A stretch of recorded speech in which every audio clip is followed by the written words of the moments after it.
أعوذ بالله من الشيطان الرجيم. بسم الله الرحمن الرحيم. الحمد لله رب العالمين الرحمن الرحيم مالك يوم الدين. إياك نعبد وإياك نستعين. اهدنا الصراط المستقيم صراط الذين أنعمت عليهم غير المغضوب عليهم ولا الضالين. اللهم صل على سيدنا محمد الفاتح لما أغلق والخاتم لما سبق ناصر الحق بالحق والهادي إلى صراطك المستقيم وعلى آله حق قدره ومقداره العظيم. سبحان ربك رب العزة عما يصفون وسلام على المرسلين والحمد لله رب العالمين. Chers frères, chers sœurs, chers talibés, salam alaikum wa rahmatullahi ta'ala wa barakatuh. Wa alaikum salam wa rahmatullahi wa barakatuh. Alhamdulillah, aujourd'hui nous sommes honorés par la présence de notre frère Chérif Ibrahim du Sénégal. Et il est venu trouver aussi d'autres chérifs ici. Et le chérif Antamadi qui est venu ici, et il y a d'autres chérifs qui sont dans l'assemblée. Mais aujourd'hui c'est lui qui a l'honneur, parce que c'est lui qui est arrivé ici à la Zawiya pour nous honorer. Donc que Dieu l'honore aussi, Inch'Allah. Et comme tous les vendredis, après la prière de Maghrib, on fait notre dars de quelques minutes. Et le vendredi passé, on avait parlé du but même de notre existence. C'était ce qu'on avait dit. Pourquoi Dieu nous a créés? Pourquoi nous sommes là? Qu'est-ce qu'on est venu faire ici-bas? Parce que dans la vie, il ne faut pas oublier l'essentiel même de ton existence. Parce que des fois, on est distrait et on oublie pourquoi on a été créé. On oublie pourquoi nous sommes là. Parce que Dieu l'a dit dans le Coran. Il a dit dans une sourate que les gens sont distraits. Les gens, ils oublient souvent le but de leur existence. Il a dit ça dans la sourate At-Takasur. Ça veut dire quoi? Ça veut dire que quand on vient ici-bas, le but de notre existence, c'est Dieu. Nous sommes ici pour adorer Dieu. Mais Dieu lui-même a dit qu'on est tellement préoccupé par la recherche du bien matériel qu'on oublie Dieu. On prend un tout petit temps pour Dieu. Ceux qui sont chanceux, les plus chanceux, eux, ils donnent un petit temps à Dieu et la grande partie de leur temps c'est consacré à la recherche du matériel. Et là, Dieu dit que vous êtes distraits. Mais ceux qui ne sont pas distraits, et ils sont égarés. Vous êtes distraits. Donc Dieu vous rappelle alors pour dire, faites attention, ne soyez pas distraits. Bientôt, vous allez vous surprendre dans la tombe et c'est une réalité. Chacun de nous va se réveiller un jour dans la tombe. Donc, il vaut mieux dire les choses de façon claire pour qu'on prenne nos précautions et le jour de la résurrection pour qu'on dise que on ne savait pas aussi que c'était, on ne savait pas que c'était aussi facile. On nous a mis la pression, on a fait tout ça, mais aujourd'hui on a trouvé que ce n'était pas grave. Face à la question de notre cas. Et donc le vendredi passé, on a dit que notre existence, c'était, le but c'était d'adorer Dieu. Parce que Dieu l'a signifié dans le Coran avec le verset qui est Surat Zariyat, verset 56, quand il dit وَمَا خَلَقْتُ الْجِنَّ وَالْإِنسَ إِلَّا لِيَعْبُدُونَ. Je n'ai créé les djinns et les hommes que pour m'adorer, moi Dieu. Je vous ai créé pour m'adorer. Donc le vendredi passé, c'est ce qu'on a dit. Maintenant, comment adorer Dieu? Et on a parlé de l'adoration de Dieu. Il faut s'adonner à Dieu, il faut prier, il faut respecter sa prière, il ne faut pas être distrait dans sa prière, il faut connaître Dieu, il faut faire ton jeûne, il faut faire ta zakat, il faut faire ton jeûne, il faut faire ton pèlerinage et il faut respecter les principes et les préceptes de Dieu. Et on a dit ça un peu le vendredi passé. Mais comme on sait que notre existence ici-bas, c'est pour adorer Dieu, comme on le sait, maintenant, la suite de cette leçon, c'est comment avoir un bon guide et comment suivre le bon guide. Comment faire pour que on profite du guide que Dieu nous a donné. Comment faire cela? Abonnez-vous à la page Facebook cncainfo.net ainsi qu'à la chaîne YouTube CNCA TV. Et n'hésitez pas à liker la vidéo et à cliquer sur la cloche des notifications pour ne manquer aucune de nos vidéos. Et donc, chers frères, chères sœurs, vous savez que l'islam, la religion musulmane, comme on l'a dit ici, c'est 3 grandes dimensions. Il y a le côté islam, qui est le côté gestuel, le côté apparent, le côté visible, on sait tous, et le côté iman, qui est le côté croyance, le côté foi, le côté lumière, le côté spirituel. Et il y a al-ihsan, qui est le côté vertu, le côté élévation et le côté rapprochement de Dieu. Et donc, comme on sait qu'il y a tout ça dedans, maintenant, pour avoir ces niveaux-là, pour se rapprocher de Dieu, pour évoluer dans la voie de Dieu, pour être aimé de Dieu, pour être agréé par Dieu, et donc pour cela, Dieu nous a tracé une voie. Et cette voie-là, comment on va savoir que c'est la bonne voie que je suis en train de suivre? Pour savoir que c'est la bonne voie, il faut regarder ton guide. C'est lui qui est sur la voie. C'est comme quelqu'un qui est dans une voiture. Et si tu veux savoir que la voiture là, est-ce qu'elle est bonne, il faut monter dans la voiture et puis il faut voir comment le chauffeur est en train de conduire. Si la voiture n'est pas bonne, tu sauras avec le comportement du chauffeur. Tout le temps, il va garer. Il va descendre avec ses clés. Il va ouvrir le capot. Il va taper des choses pendant que les autres voitures sont en train de passer. Donc là, tu vas savoir que ma voiture là, c'est une voiture qui a des problèmes. Mais je suis déjà en route. Donc on va prier Dieu pour qu'on arrive à bon port. Mais quand tu montes dans une bonne voiture, une nouvelle voiture, le chauffeur, quand il démarre avec le bruit de la voiture, tu es tranquille. Et surtout, si le chauffeur il conduit bien, tu dors dans la voiture. Tu sais que je suis dans une bonne voiture. Donc, quand tu es dans la voie, il faut regarder le guide. Tu regardes le guide, puisque le but du guide, c'est de t'amener sur cette voie et de faire partie sur la voie de façon normale jusqu'à bon port. Comme dans une voiture en train de voyager pour atteindre ta destination. Et donc, c'est ce chauffeur-là qu'on appelle le guide. C'est lui qu'on appelle le chef. C'est lui qu'on appelle le calife. C'est lui qu'on appelle le maître. C'est lui qu'on appelle notre enseignant. C'est ce chauffeur-là. Mais à notre niveau, ce n'est pas un chauffeur de voiture, mais c'est un chauffeur spirituel qui t'amène vers Dieu.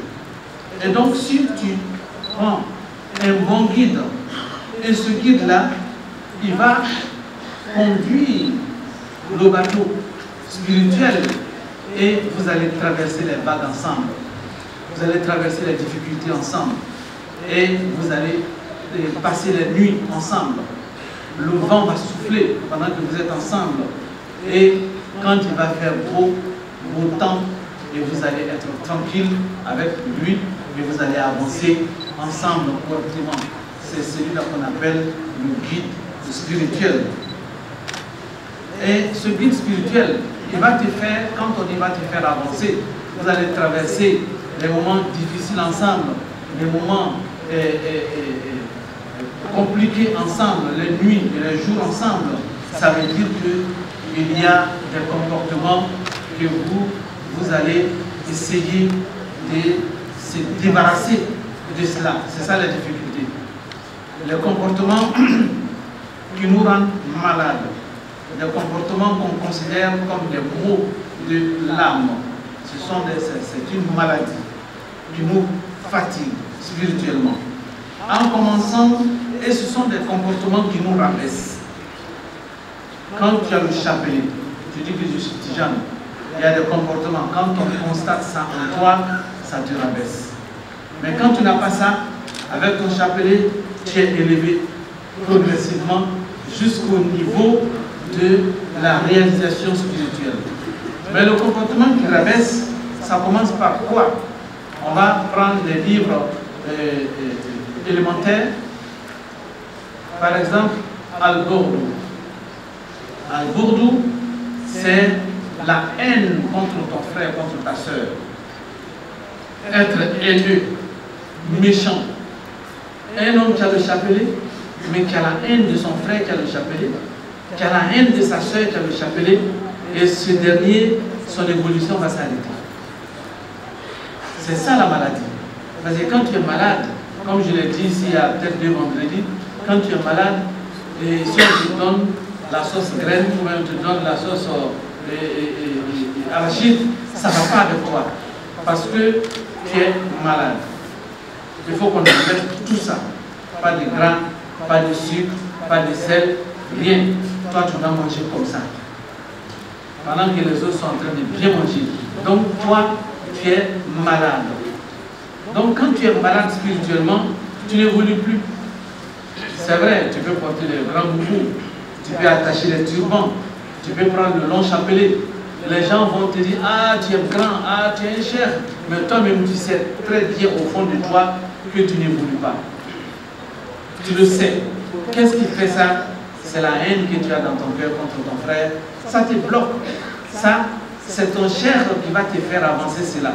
Quand il te dit que la haine, là, c'est pas bon, ça fait bloquer, tu vas dire, ah, comme ça fait bloquer, l'homme, moi, j'étais méchant, mais à partir d'aujourd'hui, je vais arrêter d'être méchant à cause de moi-même, parce que je veux évoluer spirituellement. Ça, ton cher, il t'a sauvé, parce qu'il t'a soigné, il t'a guidé, et tu as pu dépasser ce stade-là. Et deuxième niveau, c'est Al-Ghadab. C'est vrai, maintenant tu n'as plus la méchanceté que tu avais avant. C'est vrai, tu n'es plus méchant. Mais pourquoi tu te fâches toujours? Tu es toujours fâché. C'est toi qui es toujours nerveux. Ça aussi, ça te bloque. C'est vrai, l'autre maladie est plus grave que ça, mais ça aussi c'est grave. Tant que tu n'arrêtes pas, tu vas avoir le même problème que le premier. Donc, ça aussi, il faut te débarrasser de ça. Il ne faut pas être toujours nerveux.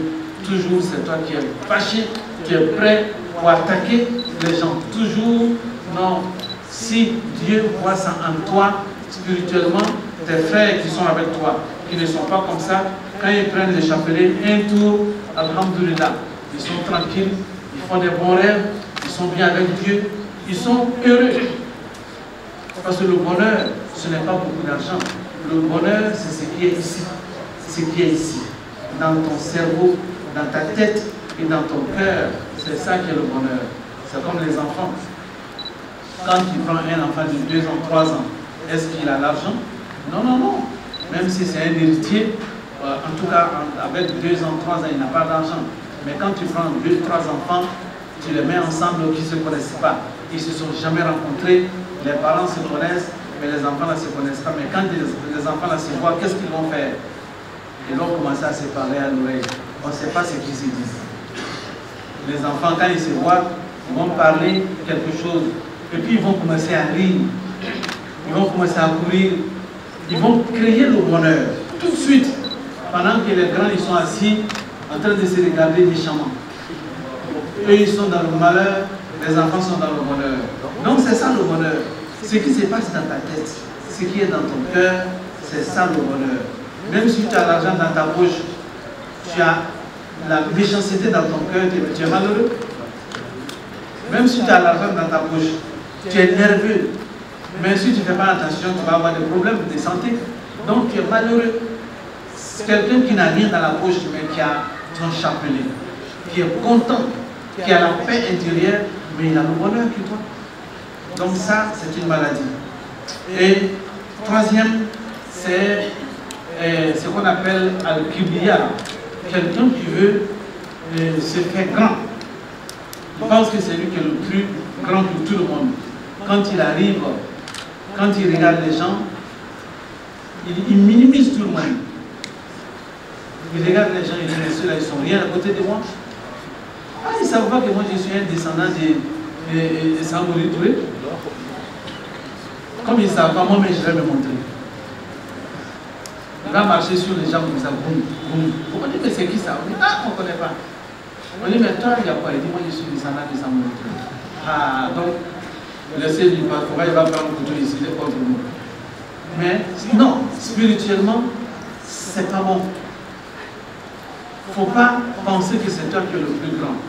Plus tu te fais grand, plus Dieu te fait petit. Parce qu'il y a deux anges. Il y a un ange qui est en haut de toi, et un qui est en bas de toi. Celui qui se fait petit, l'ange qui est en haut là, ça te tire pour te faire grand. C'est une parole terre à terre. Mais celui qui veut se faire grand, l'ange qui est en bas te tire pour te faire petit. Donc il faut être normal, ou bien il faut te rabaisser. Mais il ne faut pas avoir dans la tête que c'est moi qui suis plus grand, donc je me fais grand. Il faut qu'on me voit toujours. Non, non, non, c'est pas bon. Et quatrième, c'est ce qu'on appelle la souma. Ce que je suis en train de faire là, il faut qu'on parle de moi. Si on ne parle pas de moi, je vais le fâcher. Moi j'ai mis 10 000 francs dans la caisse de la mosquée hier. Pourquoi on n'a pas parlé de moi?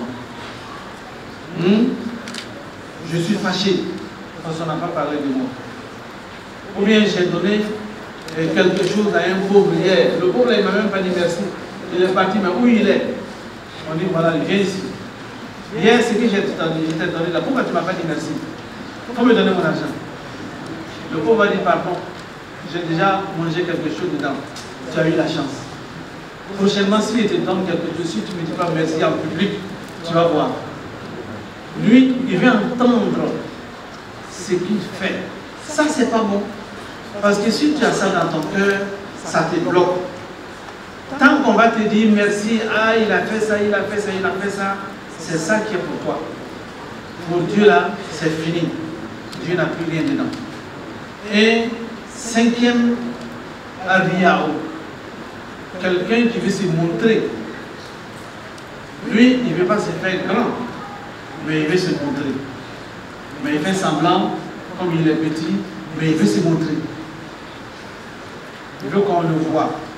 Il est venu à la mosquée ici, on ne le connaît pas trop, mais il n'a rien dit. Il dit, mais ceux-là, ils ne me connaissent pas, ils vont me connaître. Quand il a fait Allah Akbar là, son Allah Akbar là, on n'a jamais entendu ici. Ici, quand on fait Allah Akbar, on fait doucement. Voilà, lui, Allah Akbar. Ah, on dit, mais c'est l'homme de Dieu qui fait ça. Parce que si tu n'es pas homme de Dieu, tu n'es pas sûr de toi, mais tu ne peux pas crier comme ça dans une mosquée, sauf l'imam. Ou celui qui est derrière l'imam, mais toi tu es venu comme ça, tu as crié, tout le monde a entendu ce que tu veux qu'on te voit. C'est pas bon. Quand tu veux ça, tu prends ton chapelet, le but que tu as allé chercher pour Dieu là, tu n'as pas ça. Ton comportement qui veut qu'on te voit là, c'est ça qui est pour toi. Donc ton évolution est bloquée, tu n'avances pas. Il y a aussi Al-Hasad, la haine contre ton frère. Tu as vu, on t'a dit que ton frère il a eu un petit bonheur. Tu dis, ah, tu l'as salué, et vraiment le bonheur là, que Dieu te donne bonne chance. Mais tu es passé derrière, tu dis, lui là, je n'ai qu'à le rendre pauvre même. Son frère il va gagner quelque chose. Ah, il t'a fait quoi? C'est ça qu'on appelle Al-Hasad. Ou bien tu vois quelqu'un comme ça, tu es fâché avec lui. On dit, il t'a fait quoi? Tu dis, mais il est trop bien habillé. Pourquoi? Ah non, toi tu as des problèmes. Tu es malade. Donc ça, avec ton chapelet, tu n'avances pas. Tu es bloqué. Il faut qu'on te soigne. Il y a aussi la médisance par le doigt. Tu parles mal des gens. Tu parles. Tu dis, il y a des gens qui sont comme ça. Il y a des gens qui sont comme ça. Il y a des gens qui sont comme ça. Il y a des gens qui sont comme ça. Il y a un qui se lève et dit, bon, moi je vais faire mes ablutions. Quand il s'est levé, tu as fait ça. Tout le monde a compris que c'est lui qui est mauvais. Ou bien tu n'as pas fait avec le doigt, tu as fait avec tes yeux. Tu as fait ça, tu es bloqué. Ton avancement là, c'est fini. ton chapelet, ça n'agit plus. Le courant est coupé. C'est comme si tu as mis le fil de courant dans la prise. Un coup comme ça, là, on a pris ciseaux pour couper le fil là. C'est fini. Il n'y a plus de courant dedans. Ça ne marche plus. Donc c'est ça qui fait qu'on n'avance pas. Il y a aussi ce qu'on appelle as-sukhriya, une personne comique, quelqu'un qui se fait comme un peu fou parce qu'il veut faire rire les gens. Il fait des choses, tout le monde rit. Il ment. On rit sur lui, son problème, on a gagné seulement dans le mensonge. C'est vrai, ça va lui faire plaisir, mais son chapelet là, ça n'avance plus. Il est bloqué parce que c'est une maladie de l'âme aussi. Ou bien quelqu'un qui a toujours Abou sur Wadi. Quand tu regardes son visage là, toi-même tu enlèves ton visage vite. Parce qu'il fait exprès, son visage là, il fait comme ça. Ah, je t'ai fait quoi? Tu me regardes comme ça. Donc, quelqu'un qui est comme ça aussi, qui fait exprès, tout ce il y a des visages aussi qui sont un peu comme ça naturellement. Je ne parle pas de ça. Mais celui qui fait exprès, quand il arrive devant la mosquée, il riait dehors. Il parlait bien normal. Mais quand il rentre là, il fait comme ça maintenant. Ceux qui sont ici, moi ça va que je ne suis pas n'importe qui. Ah mon frère, tu es malade. Quand c'est comme ça, là, ton chapelet ne marche plus. Tu vas faire, mais ça n'avance plus. Ça veut dire que tu es bloqué, c'est une maladie. Ou bien quelqu'un qui a un comportement compliqué. Quand il arrive, tout le monde est fâché. Il dit, ah, il est venu encore. Quand il arrive, il fatigue tout le monde. C'est ce que le prophète sallallahu alayhi wa sallam, Dieu, il a dit au prophète, وَلَوْ كُنْتَ فَظًّا غَلِيظَ الْقَلْبِ لَانْفَضُّوا مِنْ حَوْلِكَ. Il dit que si tu avais un caractère difficile avec tes compagnons, si tu étais compliqué, si tu étais bizarre avec les gens, tout le monde allait te fuir. Les gens allaient partir. Donc, il faut être simple. Il faut être doux. Il faut être ouvert. Il ne faut pas mystifier ton entourage. Non, c'est pas bon. Il faut être naturel. Ce que Dieu va te donner là, il va te donner. Ce qu'il ne va pas te donner là, même si tu as mystifié tout le monde, on ne va pas te donner. Parce que toi, ton caractère là, c'est trop compliqué. Donc c'est pour ça que tu as porté des lunettes noires. Je n'ai pas dit que ceux qui ont porté des lunettes, ils ont des problèmes. Non, moi-même je porte aussi. Mais toi tu as fait exprès. Tu as porté des lunettes noires. Tu as taché de turban noir. Tu as porté boubou noir. Tu as porté gants noirs. Ah, on va faire de toi. Non, c'est une maladie. Il faut être naturel, simple. Il faut être doux avec les gens. Comme ça, les gens qui veulent te poser des questions, ceux qui veulent t'approcher, ceux qui veulent demander toi où, ils vont venir. Mais si tu fais l'autre, les gens vont partir. Ils vont partir ailleurs. Donc ça veut dire que toi-même, tu es malade. Ou bien, quelqu'un qui mange l'argent de ses frères de façon anormale. Il fait tout pour tromper les gens, pour prendre leur argent. Et ça aussi, c'est une maladie. Quand il pose son boubou, il dit, mais boubou là, j'ai porté à cause de lui là. Comme il ne me donne pas, il va me donner aujourd'hui. Il va te mentir, tu vas lui donner ton argent. C'est une maladie. Tant que tu as ça, même si tu as le chapelet, tu n'avances pas. Tu es malade, tu es bloqué. Il y a aussi un amima. Un amima, c'est qui? C'est quelqu'un qui veut qu'on lui donne un peu d'argent. Mais pour avoir ça, il va passer ici, il va dire que, ah, tu vois, l'autre monsieur là, il n'est pas gentil avec toi. Hein? Il parle mal de toi toujours derrière. Ah, il dit, en gros, c'est ce qu'il fait. Il dit, oui, il dit, mais il ne faut pas dire que c'est moi. Hein? Mais quand il quitte chez toi aussi, il va là-bas. Il va dire qu'il faut faire attention à l'autre frère là, parce qu'on dirait qu'il n'aime pas trop ton affaire. Hein? Parce que moi, ce qu'il m'a dit là, en tout cas, je ne sais pas trop, mais il ne veut pas trop ton affaire. S'il quitte ici, il va là-bas encore. Il va dire, il faut faire attention, hein, vendredi prochain, parce qu'il va te regarder là. Moi, il m'a dit, en tout cas, donc il est au milieu des gens Et c'est lui qui met la zizanie entre les gens. Il crée des problèmes entre les gens. C'est une maladie. Et tant que tu as ça, ton chapelet n'agit plus. Tu es malade. Et quand tu as cette maladie-là, tu vas faire ton chapelet. Tu n'avances pas. Parce que le fil de courant là s'est coupé. Tu n'évolues plus, ton évolution s'arrête. Et c'est comme ça la spiritualité. Et il y a aussi Al-Khiyana, quelqu'un qui trompe les gens. C'est pareil. Et At-Tajassusu, quelqu'un qui il fait des enquêtes toujours derrière les gens. Celui-là, il est bien habillé, puis il a gagné son argent.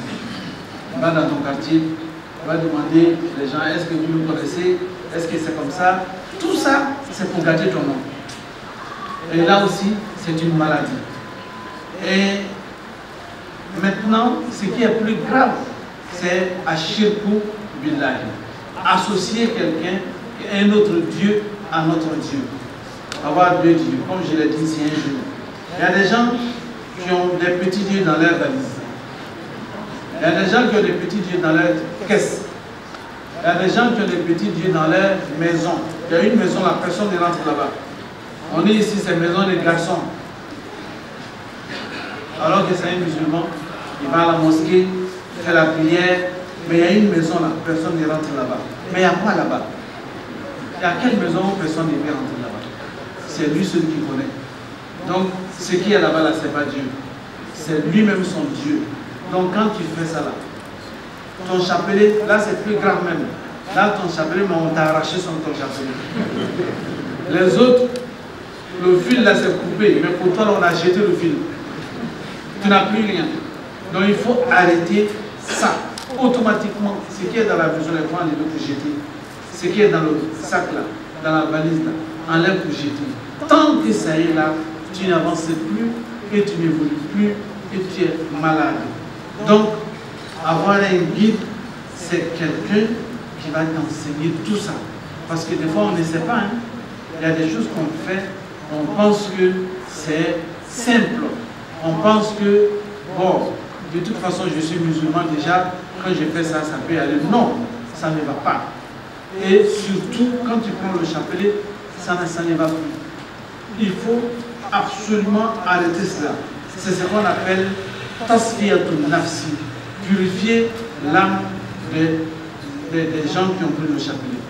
Purifier leur âme, c'est les débarrasser de ce qu'on appelle les maux de l'âme. Quand tu es débarrassé de ça, ton avancement là, ça devient rapide. Et tout devient naturel pour toi. Et alhamdulillah, quand tu as ça, il y a un grand chef, un grand homme de Dieu, qu'on appelle Cheikh Ibn Ata'ullah. Il a dit dans son livre qu'on appelle Al-Hikam, il dit La tashab man la yamhaduka haluhu wa la yadulluka ala Allahi maqaluhu. Il dit si tu veux te mettre avec quelqu'un, avec un frère, avec une soeur, avec un ami spirituel, un frère spirituel, un maître spirituel, un guide spirituel, un père spirituel, c'est celui que tu vas appeler ton chef. Il dit, il ne faut jamais te mettre avec quelqu'un qui, son comportement ne te pousse pas à faire les choses pour Dieu. Celui que tu veux te mettre avec lui, que ce soit ton chef, que ce soit ton frère spirituel, si tu le vois, ta façon d'être, sa façon d'être ne te pousse pas à aller vers Dieu, c'est que ce n'est pas la peine de te mettre avec lui. Ce n'est pas un guide. Je pense que je me fais comprendre. Quelqu'un qui, quand tu te mets avec lui, là, son comportement, sa façon d'être, sa façon de faire, ça ne te montre pas Dieu. Non, ce n'est pas un guide. Il ne faut pas te mettre avec lui. Et quand il te parle, sa parole ne te montre pas Dieu. Ce n'est pas un guide. Il ne faut pas te mettre avec lui. Si tu veux te mettre avec quelqu'un, c'est lui qu'on appelle le guide spirituel. Quand tu le vois, son comportement te montre Dieu. Même s'il ne te parle pas. Quand il parle, il te parle Dieu. C'est lui le guide. Mais quand lui il te parle des miracles. Il dit si tu fais ça là, tu vas avoir beaucoup d'argent. Si tu fais ça, tu vas sauter ici comme un oiseau. Ah, est-ce qu'on est venu ici pour sauter? On n'est pas venu ici pour sauter comme les oiseaux. Il y a déjà des avions. Si tu veux sauter là, va monter dans l'avion. Les oiseaux, ils font déjà leur travail. Mais lui, c'est tout ce que lui te dit. Je n'ai pas dit que ça ne peut pas se faire. Hein. Ça peut se faire. Mais là, ce sont ça, c'est les petits trucs. La spiritualité. C'est les cadeaux. Mais c'est lui, il ne parle que de ça. Quand il se comporte là, c'est le jour que tu vas porter le basé, il va dire que si tu as vu mon basé, là c'est les autres chèques qui ont ça. Non, non, non, lui il t'a pas montré Dieu, mais il t'a montré le basé. Non, c'est pas un guide. S'il porte son turban, il va te dire c'est moi le turban que je porte là, les autres chèques ils ont ça. Non, non, non, c'est pas un bon guide. Il t'a pas montré Dieu, mais il t'a montré le turban. Il dit l'argent que moi j'ai gagné là, est-ce que les autres chèques ils gagnent ça? Tu vois ma voiture? Est-ce que les autres chèques ils ont ça? Non, c'est pas un guide. Non, non, non. Lui il t'a montré voiture, il t'a pas montré Dieu. Le guide spirituel, c'est quelqu'un qui te montre Dieu. Je n'ai pas dit qu'il ne peut pas avoir voiture. Hein. Il peut avoir voiture, mais il ne va jamais te parler de voiture. Jamais. Peut-être que c'est toi qui vas parler de sa voiture, mais lui il ne va jamais te parler de voiture. Il ne va jamais te parler de son basé. Il ne va jamais te parler de son argent. Jamais. Mais c'est lui qui te parle, un guide, un cher, qui te parle de son basé. Il te parle de son argent. Il te parle de sa voiture. C'est pas un cher, il faut le laisser. Va derrière un cher qui n'a pas de basé, qui n'a pas d'argent, qui n'a pas de voiture, mais qui va te montrer Dieu. C'est lui là qui va t'amener vers Dieu. C'est lui le guide. Donc, chers frères, chers sœurs, on a dit le vendredi passé, l'existence, nous ici, notre but, c'est d'adorer Dieu, c'est de connaître Dieu. Mais comment le connaître, comment l'adorer, c'est de faire comme il t'a demandé. Mais comment faire ça? Il faut avoir un chauffeur. Le chauffeur là, c'est ton cher. Mais le cher, comment tu peux le connaître? C'est ce que je viens de dire. Donc pour prendre un guide, pour prendre un cher, il faut regarder. Est-ce que son comportement me montre Dieu? Oui, c'est le cher. Même s'il a l'argent, c'est le cher. Même s'il a basé, c'est le cher. Même s'il a voiture, c'est le cher. Mais est-ce que son comportement, est-ce que sa parole lui montre Dieu? Oui, donc c'est le cher. Mais celui que j'ai là, quand je le regarde là, c'est Bazin, je vois. Ce n'est pas Dieu, je vois. Non, non, non. Ce n'est pas un cher, il faut le laisser. Ces voitures, il me parle toujours. Il me dit, mais où est les voitures qui vont sortir là? Il faut me dire, je vais payer ça.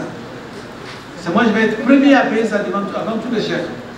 Non, ce n'est pas un cher, c'est quelqu'un qui te montre voiture.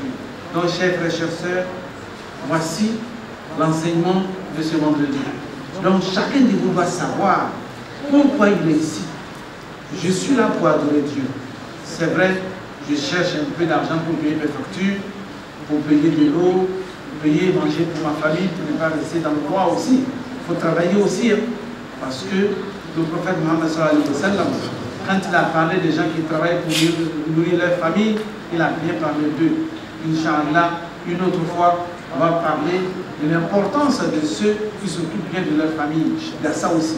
Mais aujourd'hui, c'est le but de notre existence. Et comment adorer Dieu, puisque nous sommes là pour adorer Dieu. Et comment avoir un bon chauffeur. Le bon chauffeur, c'est le bon guide. Le bon guide, c'est le bon cher. Le bon cher, c'est lui là qui va t'amener vers Dieu. Il va te montrer Dieu. Il va te parler de Dieu. Même s'il ne te parle pas, sa façon d'être, son comportement. Dès que tu le vois, tu penses à Dieu. Il y a des gens comme ça. Dès que tu les vois, tu penses à Dieu, même s'il ne parle pas. Mais il y a des gens, dès que tu les vois, tu penses à la voiture. Il y a aussi, dès que tu les vois, tu penses à l'argent. Voilà, puisqu'on n'a pas besoin de parler de Dieu, il met le cachet, le tampon de chacun sur ton front. Ce que tu as dans ton cœur, c'est ce qui sort sur ton visage. Si tu as Dieu dans ton cœur, quand on regarde ton visage, on voit Dieu. Même si on ne connaît pas Dieu, on le voit sur ton visage. C'est ce que Dieu a dit pour clore. C'est ce que Dieu a dit dans le Coran. Simahum fi wujuhihim min asari sujud. Que le signe de la foi, le signe de la lumière divine se trouve sur leur visage. Quand tu regardes leur visage, tu es en paix. Parce que tu as vu Dieu sur leur visage. Mais il y a des gens, quand tu vois leur visage, c'est l'argent. C'est l'argent. Parce que tu sens ça. Lui-même, c'est ce qu'il veut te montrer. Quand tu le regardes, il veut te montrer l'argent. Il dit, mais lui là, il ne me connaît pas, mais il va me connaître.